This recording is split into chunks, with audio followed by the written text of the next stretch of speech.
আমি রামুতে আসার পরে, মাদ্রাসা আসার পরে আলহামদুলিল্লাহ ছাত্র আসাতেজা কেরামদের আচার আচরণ এবং তাদের আন্তরিকতা আমি আলহামদুলিল্লাহ খুশি।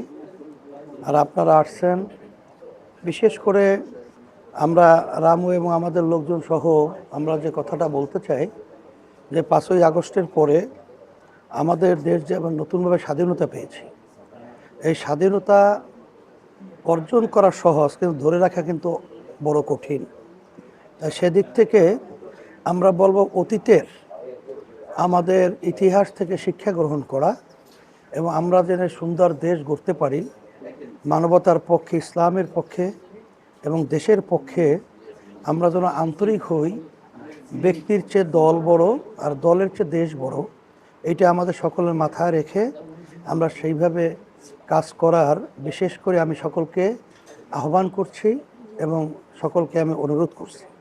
আগামী নির্বাচনে আমাদের যারা মুহিব্বিন রয়েছেন তাদেরকে বিশেষ করে আমরা বলবো যে 53 বছর স্বাধীনতার পরে দেশ যে নীতি আদর্শ নিয়ে চলছিল, যারা চালাচ্ছে তাদের ওই নীতি আদর্শদের মাধ্যমে আসলে বাস্তবে আমাদের দেশের যে কাঙ্ক্ষিত চিন্তা এবং আমাদের যে লক্ষ্য উদ্দেশ্য ছিল সেটা বাস্তবায়ন হয় নাই।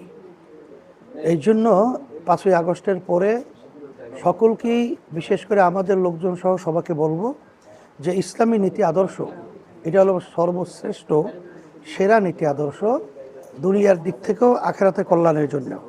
তাই সেই হিসেবে ইসলামকে রাষ্ট্রীয় পর্যায়ে ক্ষমতায় নেওয়ার জন্যে তারা তাদের সাধ্যশক্তি অনুযায়ী সবসময় চেষ্টা করবে। বিশেষ করে হাত পাখা প্রতীকের যে আমাদের প্রার্থী রয়েছে, ইসলামের পক্ষে যে প্রার্থী রয়েছে তাদের পক্ষে তারা কাজ করবে, আমার ভাইদেরকে মা বোনদেরকে বোঝাবে, তারপর ইসলামকে রাষ্ট্রীয় পর্যায়ে ক্ষমতা নেওয়ার কার্যক্রমটা পরিচালনা করবে।